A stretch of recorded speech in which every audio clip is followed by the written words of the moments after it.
Hello Jolly Natics! For today's video, good news para sa mga taga-South dahil yung sikat at trending na Lebanese-style roasted chicken with aromatic biryani rice meron ng bagong branch na mas pinalaki at mas maraming ma-accommodate na customers. Kung katulad nyo nga ako na first time palang makakatikim neto, samahan nyo nga akong alamin kung saan to. Bali dito nga yan sa White Chicken Parañaque branch located dito sa may Evacom, Parañaque. Pag nakita nyo nga yung Liana Supermarket, tawid lang kayo ng konti at nandun na sila mismo katabi ng City Oil gas station. Tapos ito naman yung mismong dining area nila and according to them, ito yung newest at pinakamalaking branch nila so far. And talagang dinumog sila at meron pa tayong mga nakasabay na kapwa nating food vloggers. Pero syempre, punta na tayo sa pinaka-exciting part, tikiman time na. Bali, ito nga yung kanilang mabenta na for only 300 pesos, meron ka ng whole roasted chicken with biryani rice. And for me, good for sharing up to 4 persons na yung chicken and yung biryani rice, tingin ko up to 2 persons. And yes, sa unang kagat pa lang, masasabi kong masarap siya. Unlike sa mga nababasa kong comment, malalasahan mo talaga yung mga spices na ginamit hanggang loob. Malambot yung chicken, juicy, and gusto ko nga rin i-highlight yung timpla ng biryani rice nila dito. Talagang masarap. Although best to consume lang siya immediately upon serving para talagang mas ma-appreciate nyo. Hey,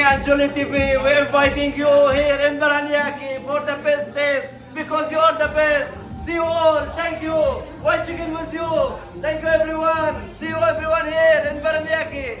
So there you go, Jolly Natics. Another food trip idea na naman to. At sana natakamat nag-enjoy kayo sa video na to. Overall, pagdating sa lasa at quality, masasabi kong sulit ang 300 pesos nyo dito sa White Chicken. So paano until our next food trip? Kita kits. Thank you for watching.